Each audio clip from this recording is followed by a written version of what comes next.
ونستعينه ونستغفره ونعوذ بالله من شرور أنفسنا ومن سيئات أعمالنا من يهده الله فلا مضل له ومن يضلل فلا هادي له أشهد أن لا إله إلا الله وحده لا شريك له وأشهد أن محمدا عبده ورسوله الذي لا نبي بعده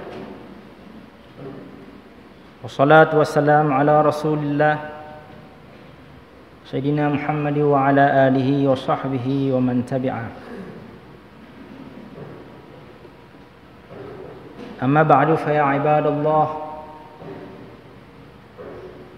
أوصيكم ونفسي بتقوى الله فإنه قد فاز من اتقى وقال الله تعالى أعوذ بالله من الشيطان الرجيم بسم الله الرحمن الرحيم يا أيها الذين آمنوا اتقوا الله حق تقاته ولا تموتن إلا وأنتم مسلمون وقال في آية أخرى يا أيها الناس اتقوا ربكم الذي خلقكم من نفس واحدة وخلق منها زوجها وبث منهما رجالا كثيرا ونساء واتقوا الله الذي تساءلون به والأرحام إن الله كان عليكم رقيبا وقال يا أيها الذين آمنوا اتقوا الله وقولوا قولا سديدا يصلح لكم أعمالكم ويغفر لكم ذنوبكم ومن يطع الله ورسوله فقد فاز فوزا عظيما صدق الله العظيم. Hadirin sidang jamaah Jumat rahimakumullah.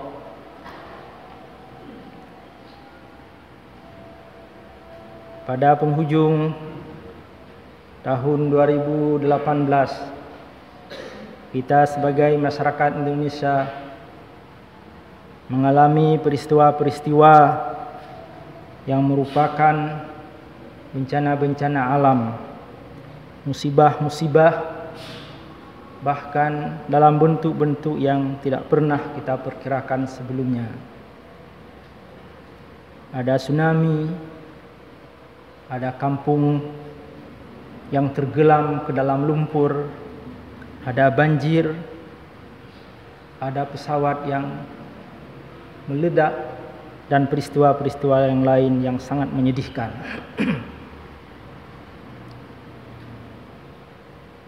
Kita sudah memasuki tahun baru 2019 dengan harapan tahun yang akan kita lalui ini akan diberkati oleh Allah Subhanahu wa taala dan akan dijauhkan kita dari bencana-bencana, musibah-musibah dan berbagai malapetaka yang tidak kita inginkan. Bagi orang-orang mukmin, bencana itu adalah ujian, bala. Karena Allah Subhanahu wa taala menguji orang-orang beriman untuk membuktikan bahwa mereka pantas diberikan balasan yang berlipat ganda serta pahala yang besar karena kesabaran mereka. Bagi orang-orang kafir, bencana tersebut adalah azab, hukuman ataupun murka Allah Subhanahu wa taala. Jadi ketika sebuah bencana itu terjadi, bisa jadi di dalamnya ada orang-orang mukmin dan ada orang-orang kafir. Dan kita tidak bisa memisah-misahkannya. Dan alam tidak akan memisah-misahkan ketika dia menumpahkan kemurkaannya kepada manusia, seperti tsunami sebagai contoh. Ia akan tidak menggeser dirinya daripada orang-orang mukmin dan hanya menimpa orang-orang kafir saja. Jadi dia tidak akan ketika bertemu, oh ini Pak Imam, jangan ke sini, kita ke sana karena di sana orang kafir. Ini dosen YIN. Tsunami itu dia tidak kenal dosen YIN, dosen Syah. Semuanya sama rata. Dan kita tidak boleh mengklaim, tidak punya otoritas untuk mengatakan bahwa yang kena bencana itu karena durhaka kepada Allah, karena dosa, karena bencana yang menimpa seseorang bukan karena dosa semata ataupun karena maksiat-maksiat yang ia lakukan. Akan tetapi yang menentukannya adalah seperti yang kita sebutkan tadi, kalau ia adalah orang beriman, maka musibah tersebut adalah ujian. Karena Allah ingin membuktikan bahwa orang tersebut memiliki kesabaran yang tinggi. Dan karena Allah ingin memberikan padanya pahala yang besar. Sedangkan orang kafir, mungkin saja bencana yang menimpanya itu akan lebih menumbuhkan kedurhakaan di dalam dirinya. Mungkin akan lebih banyak lagi dia mengomel atau menyebutkan hal-hal yang tidak layak pada Allah Subhanahu wa taala. Jadi oleh karena itu yang menentukan dan yang memisahkan orang-orang baik dan orang-orang buruk dalam sebuah bencana adalah hati mereka, keyakinan mereka, iman dan kekufuran yang ada di dalam dada mereka. Kita yang terlepas dari bencana dan menyaksikan bencana tersebut, tugas kita adalah menolong, membantu siapa yang mungkin kita bantu dengan cara apa yang mungkin kita bantu. Bukan dengan cara mengolok-olokkan mereka yang terkena musibah. Hadirin rahimakumullah. Lebih dari itu, bagi seorang mukmin, musibah atau bencana juga merupakan momentum untuk melakukan refleksi, melakukan perenungan, melakukan upaya-upaya untuk melihat ke dalam diri kita. Kenapa Allah memberikan ujian? Mungkin juga karena kesalahan-kesalahan yang kita lakukan. Mungkin juga karena dosa-dosa yang kita lakukan. Maka kita berdoa, semoga hukuman atau bencana-bencana atau musibah-musibah yang menimpa kita menjadi alasan Allah memberikan kita maaf dan ampunan. Hadirin rahimakumullah. Ada seorang mufassir yang mencatat kisah Bani Israel yang diceritakan tentang dua orang hamba Allah. Yang satu orang hamba yang beriman, sedangkan yang satu lagi adalah hamba yang durhaka, yang berbuat zalim. Dia adalah seorang raja yang melakukan kezaliman dan durhaka pada Allah Subhanahu wa taala. Sedangkan seorang lagi adalah seorang abid, seorang alim dan abid yang beriman kepada Allah Subhanahu wa taala dan melakukan amal ibadah serta kebajikan-kebajikan.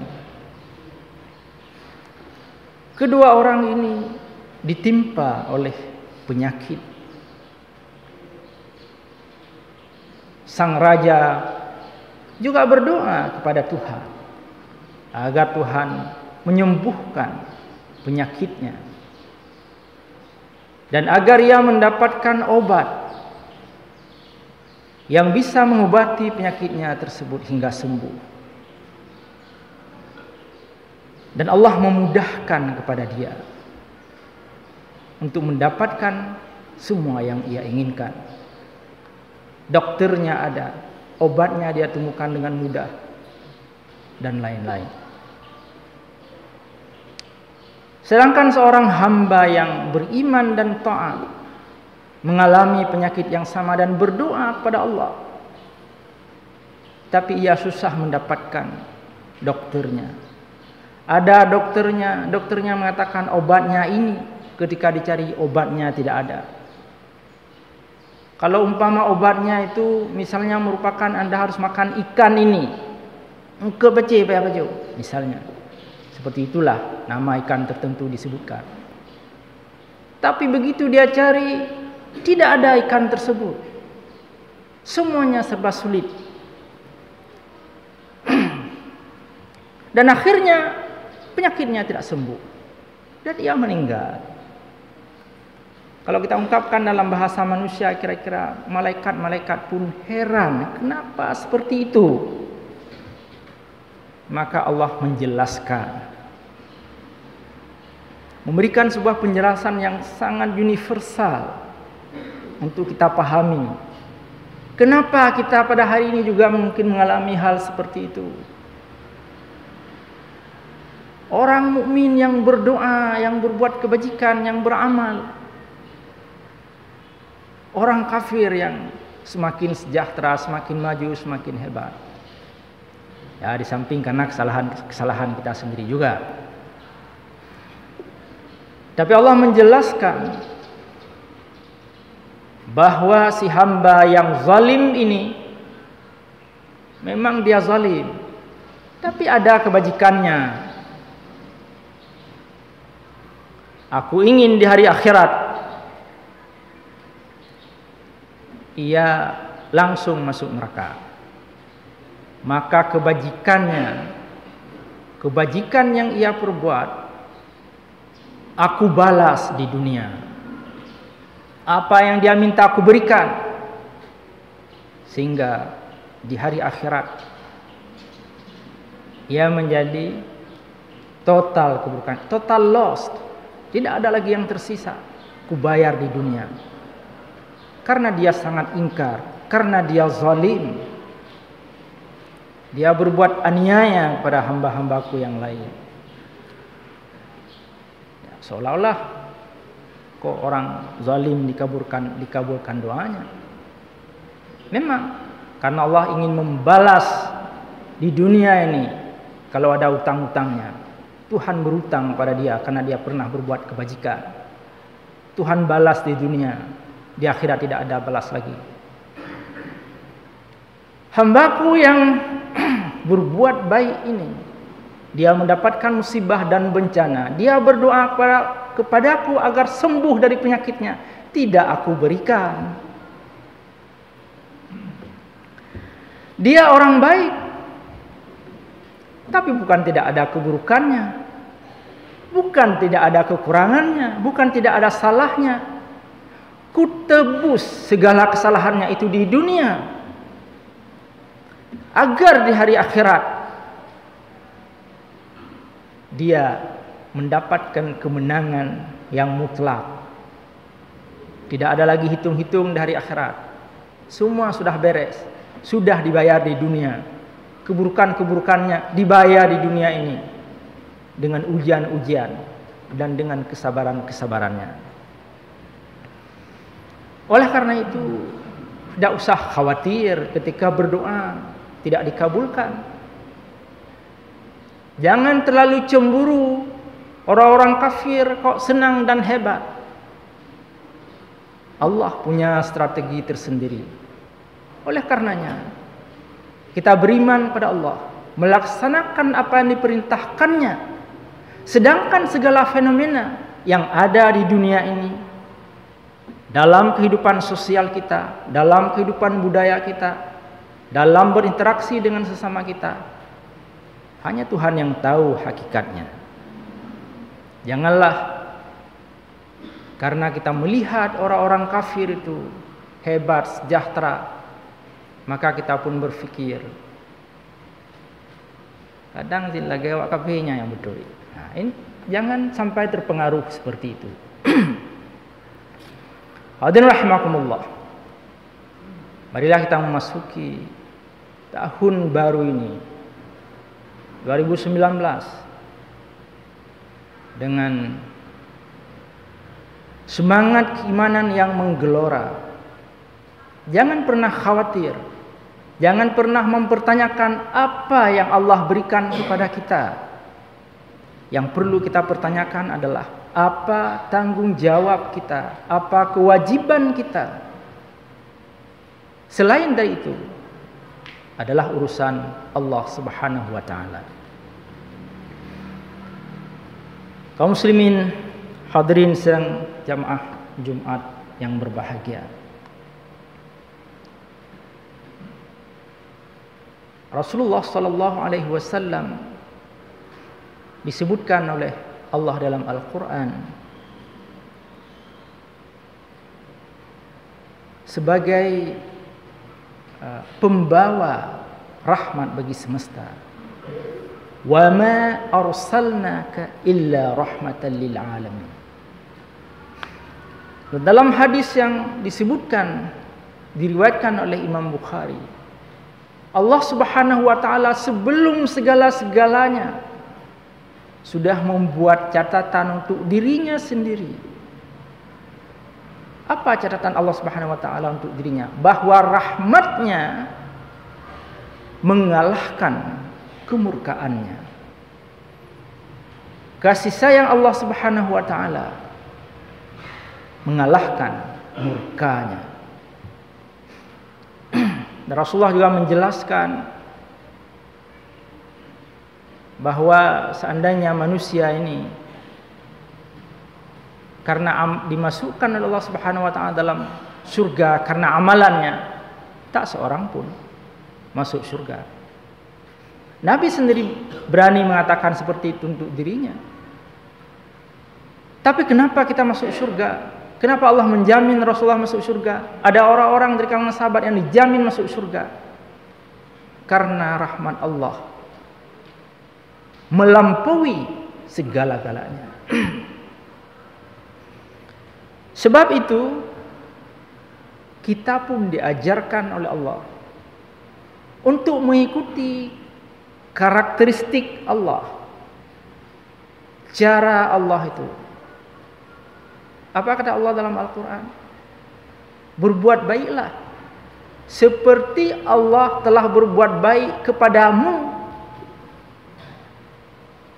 Wa ahsin kama ahsanallahu ilaik. Bagaimana Allah berbuat baik kepada kita? Kasih sayangnya mengalahkan marahnya. Dalam ayat yang lain Allah mengatakan kalau kita sekali berbuat baik 10 kali dibalas. Kalau sekali berbuat buruk, iya sekali saja dibalas. Kalau Allah seperti itu kepadamu, maka apa alasannya kamu menjadi sebaliknya? Kamu juga harus seperti itu. Berbuat baiklah kepada sesama. Jangan dendam kepada sesama. Jangan melakukan kejahatan walaupun terhadap orang-orang yang melakukan kejahatan kepada kita kalau kita mampu. Ini artinya marilah kita memasuki tahun baru ini dengan hati yang lebih lapang, yang lebih penuh dengan cahaya kasih sayang, membersihkan diri kita daripada dendam dan kebencian. Meskipun kita melihat sejak akhir tahun ini orang-orang muslim di seluruh dunia mendapatkan perlakuan-perlakuan yang buruk dari orang-orang lain, orang-orang non-muslim, orang-orang kafir.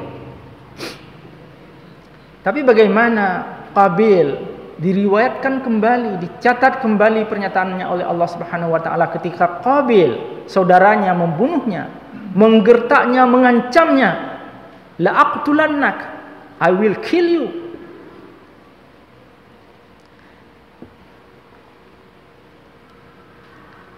Habil tidak menjawab, timnya berharga, tidak.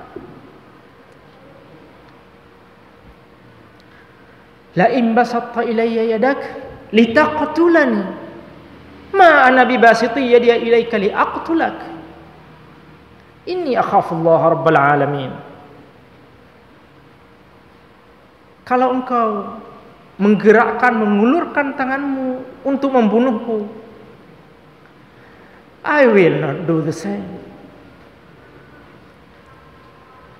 Aku takut kepada Tuhan, pemilik semesta alam. Jadi menjadi seorang mukmin itu harus cukup tegar. Walaupun menghadapi orang-orang yang jahat dan buruk. Lalu orang-orang mengatakan itulah sebabnya orang Islam seluruh dunia ini dikalahkan, dihancurkan. Kalau orang mukmin berkuasa sangat toleran pada orang lain, kalau orang lain berkuasa lalu melakukan tindakan-tindakan yang kejam terhadap orang mukmin. Wala tahinu wala tahzanu wa antumul a'launa in kuntum mu'minin. Jangan merasa hina, jangan merasa sedih. Kamulah orang-orang yang beriman, orang-orang mukmin. Al-a'lau. Kamulah yang paling tinggi, yang paling hebat, yang paling mulia, yang paling tinggi levelnya di sisi Allah Subhanahu wa taala. Tapi syaratnya in kuntum mu'minin. Saya kira satu hal sebenarnya yang harus kita perkuatkan, iman kita, keyakinan kita kepada Allah Subhanahu wa taala. Keyakinan kita bahwa setiap kebajikan yang kita lakukan tak pernah luput dari catatan Allah Subhanahu wa taala. Keyakinan kita bahwa semua yang kita lakukan dibalas oleh Allah. Keyakinan kita bahwa keburukan itu akan mendatangkan keburukan. Keyakinan kita bahwa setiap kebajikan akan mendatangkan kebajikan. Keyakinan kita bahwa orang-orang berilmu ditinggikan derajatnya oleh Allah Subhanahu wa taala kalau ia beriman. Yakin, harus yakin pada hal tersebut. Keyakinan inilah yang akan membawa kita sukses. Marilah kita memasuki tahun 2019 dengan mengukuhkan kembali keyakinan kita, iman kita kepada Allah Subhanahu wa taala. Allah lah yang menentukan, Allah lah yang memuliakan, Allah lah yang menghinakan. Jika iman masih goyang, masih dipengaruhi oleh dunia, hal-hal yang bersifat duniawi, oleh uang, duki, hal-hal yang remeh seperti itu, hal-hal remeh sekali, very very remeh, membuat kita menciptakan konflik dengan sesama. Di mana iman kita kalau model seperti itu? Kapan kita bisa menang? Kapan kita bisa menjadi al-a'launa? Never. Perbaikilah hati, perbaikilah sikap, perbaiki omongan, perbaiki catatan dan tulisan. Jangan berperilaku seperti orang kafir. Semoga Allah menolong kita dan memberi kita petunjuk ke jalan yang benar. Aqulu qauli hadza wa astaghfirullah li wa lakum wa lisairil muslimina wal muslimat fastaghfiruh innahu huwal ghafurur rahim.